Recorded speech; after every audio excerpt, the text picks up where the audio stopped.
Good morning, everybody. It's Tuesday morning. I wanted to share this video with you because it's a very positive video. Dr. Daniel Brockman. He specialises in sports and rehabilitation industries, and he's a medic in Texas. I forget the city, but he'll tell you. And he has got terminal cancer, but he is so positive, and if anybody's going to beat this disease with a terminal diagnosis, it's Dr. Dan. I would love you all to go and subscribe to his channel, and let's get his views up and, you know, the subscriber count up. He's got a lot of people already, well deserved, and I'd love you to go over there and offer your support. Just listen. Time for an update. So I think it's been a month and a half or so since my last one, and I got just as a reminder, my oncologist told me I had 2 to 6 months to live. So that would put me, the 2 months would be mid-November, which is my birthday, November 18. So that's my near-term goal. And today is October 31st, Halloween. So I've got about 2.5 weeks or so before we reach that. I'm still feeling good. Looking right? good. So it looks like I'm optimistic about reaching that goal. And a few things have happened. So just as a refresh, so last time I met with her, because the cancer had spread to my pancreas, the head of my pancreas, and she had told me, well, you've got a little tubule there, that biliary tubule, I believe, that if the tumor grows, it can pinch that tubule off and cause your liver to shut down, which is bad. She said, if you start turning yellow, like your eyes and skin, which is jaundice, they call it, she said, you've got a day or two. So, so I check every day. I'm like, do I have any yellow anywhere? So far, so good. Absolutely. She said we have 3 options. We have either an early phase trial of a new drug, and this would be immunotherapy, also known as targeted therapy. So, which I'll describe in a minute. So, a trial of a new drug that hasn't been tested yet. I'd be a guinea pig. 2 would be going back to the chemo we've used before, which I'm not excited about, not fun. And then 3 is do nothing. So she said the 2-month estimate is if you do nothing. So far I have done nothing. I mean, other than just, my regular healthy diet and trying to get sleep and try to exercise, all those things. I've been doing nothing, but I met with a doctor, an oncologist who runs a phase 1 trial. Met with her twice. She's super sharp. I'm very happy with her. And the question was, I didn't even know if I would qualify for some of these drugs, because basically the phase 1 trial drugs they haven't really been tested in humans for this purpose. They may have been used for other things in the past. So we have some idea how they work, some of them with other people for other things. We just don't know how they work for cancer. And number 1 is find out if I'm a candidate. And basically, regular chemo is essentially like drinking poison and hoping it kills the tumor before it kills you, right? So that's why it's so rough on us, because it's not just beating up our cancer, it's also beating the rest of us up too. Well, immunotherapy or targeted therapy, my understanding is that this is a poison that's designed only to affect tumors, or mostly tumors. So that means you can take a higher dose because it's not beating the rest of you up, and get more of the medicine to the tumor itself, and hopefully have an effect. Fewer side effects, bypassing the rest of your body. lower risks. So this is the cutting edge of oncology, and in the process of replacing traditional chemotherapy that just makes people's hair fall out and all that stuff.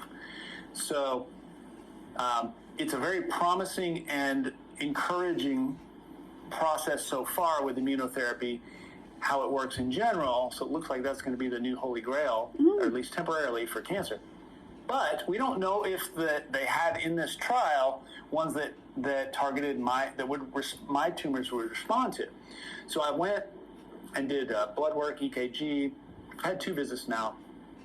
And lo and behold, I qualified for 3 trials. So, of course, I asked my oncologist, said, hey, what's the best one? I want to get in that one. So she told me, here's number 1. This is the most effective one we expect. Here's number 2. Here's number 3. They got me in to the number 1, the most effective one. Unfortunately, there's a lag before we can start. So there's a bunch of paperwork with trials. They have tons of like strict requirements and stuff. So long story short, I met with her I think a week ago now. And she said that I'm all set to go on November 15th. So November 15th is when I actually start the trial. I'm like, that's when I'm supposed to be dead then. So I'm hoping. So you started it by this now. Is allergies, I suspect. I don't think it's my lung tumors. We just had a weather change here. So I'm hoping, hoping it's my allergies. I feel good overall. I don't feel infectious or anything. So I'm hoping I can just make it until the trial date, and of course hoping that the immunotherapy works on me. And they said about 18% of people respond. Mm-hmm. So again, we're shooting for a real small target number, but because I'm relatively young, because I'm already pretty healthy, because I'm not diabetic and have, COPD and thyroid, all the overweight and sedentary, because of all those things, it puts me in a much better position to respond well to these things. So the opportunity, we'll see is the short. We'll see is the answer to everything. But it looks like I'm well positioned to do well on this drug if it is ultimately going to be helpful. So I'm excited about that, and it's oral too. So it's just a pill I take, and then there's 1-month cycles, and they can go indefinitely. There is a mandatory tumor biopsy, December 13th. So I guess it'll be about a month into it. We don't know which. I'm not excited about that. Going to poke in the tumor and maybe it bleeds cells out and they spread elsewhere. I'm not excited about that. I've had 2 already. I've had a liver biopsy and a lung biopsy. They're not fun, but they're not awful typically. So we don't know which tumor they would look at. She said they would get together with all my team, my oncology team, and figure out which tumors are most accessible to do a biopsy on, like stick a needle deep in there and bite a piece off. Most accessible and safest. Yes. And that's where we'd go. And I'm in Austin, but I would have to go to San Antonio for that. Austin, Texas. And, you never get a benefit for free. There's always some other stuff you don't like with it. But at this point, I'm trying to buy time. I'm trying to extend the clock here. We have already. If we can just keep adding some extra time, some extra overtime to my life, it gives us opportunities for new drugs to come out or new treatment approaches, my body to catch up and start healing. So the more time I have, obviously it's beneficial because I have more time. That's what I want. I want lots and lots. I want decades. But it also opens up opportunities treatment-wise that I might not have had. So I would hate to die before some great cancer breakthrough came out and miss out on it. Excuse me. Just a little tickly cough. So I'm excited about that. And feeling better.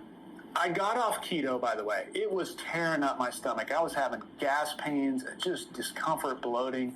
I'm not sure why you were ever on it. I know the theories behind it. So I'm back on a healthy omnivore diet. Eat plenty of fiber, eating good food. Drinking good water, getting as much sleep as I can. My sleep is still poor. I'm still waking up every 2-3 hours, but to go for a bathroom trip. But overall, honestly, today is the best day I've felt in probably 2 weeks. You look great. Energetic. Belly feels great, good. Doesn't it? And not sure what to attribute that to, other than maybe all of your prayers. And man, and your own attitude. I'm just overwhelmed with the outpouring.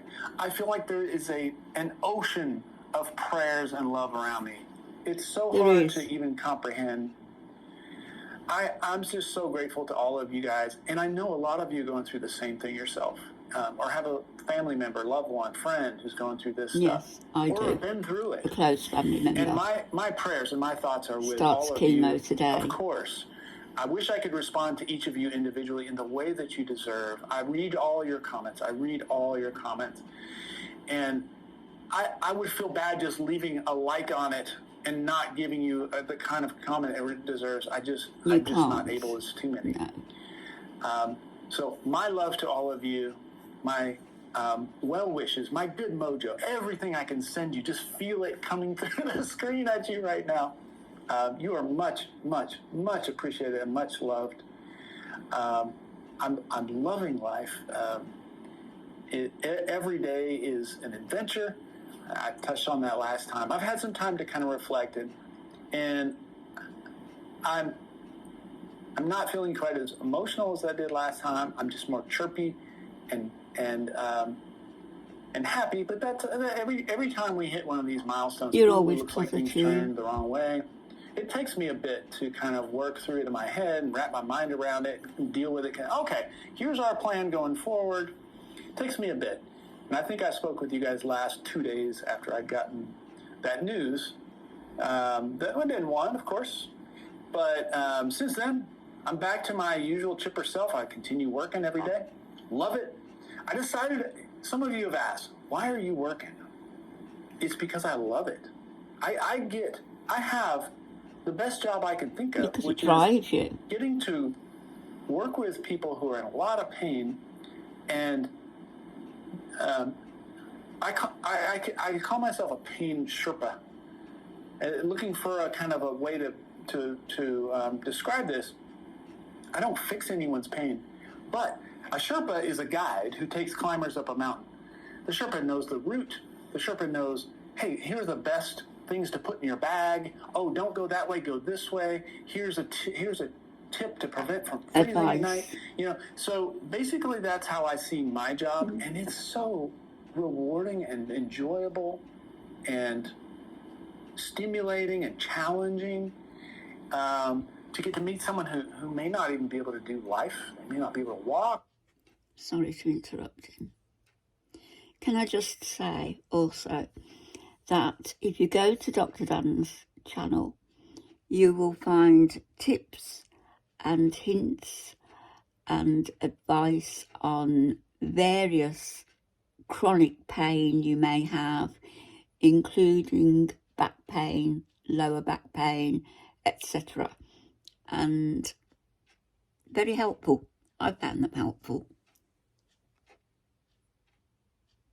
Understand, or pick up their kids and work through them with a really short, intense relationship we have together, and hopefully guide them in a direction that gets them well fast.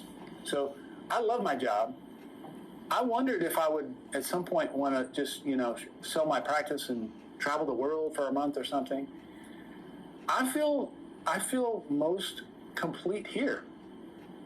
So anyway, in answer to that question that some of you guys had, also, it's an interesting balance of acknowledging on one hand that my blood work and my scans and stuff, they're going the wrong direction. They're not the direction I want. And on the other hand, knowing that I'm not these things are not absolute and automatically true. They're just the odds are turning against me. But on the other hand, people beat this stuff all the time. We don't really understand why. Why can't I be one of those people? That's my attitude. You may well be. I'm not willfully ignorant or in denial that, hey, my number may be coming up soon. I'm not in denial. But on the other hand, I'm going to live the hell out of the life I have and extract as much juice from it as I can, because it's so rich, and this may be my last chance to do so. But also, I'm not going to behave. I'm going to behave as if I'm going to live to be 90 or 100. That's basically what I've decided. What would you do? Now, this gets interesting because and all doctors have continuing education requirements. We have to take courses to stay up to date on the latest research, to get licensed again. We have to get licensed again. It makes me wonder, should I renew? Should I? These things pop in your head. Oh, I'm getting licensed. Am I going to be here? Or Yes. could I spend this money elsewhere? Or renewing leases. I mean, all these things are just weird things that pop up that you don't expect. But I'm behaving as if I'm going to live a long, rich, happy, healthy life. And until evidence persuades me otherwise, that's my working assumption. So, and I've got another patient coming in here in about 10 minutes, so I'm going to cut this a little short. But I did want to check in and let you guys know where I am, how I'm feeling. I'm not despondent. I'm happy. This is not an act. This is the real me. You got the real me last time too. So you're just getting, there are ups and downs, but it's 80%, 90% up for me. So, and the downs are getting not as down as before. You're so, a human being. which typically happens after I get news that I may not be happy about. So anyway, before the other patient walks in, so glad to see you all. Appreciate and love you all. Thank Hope you, have a great Dr. week. Dan.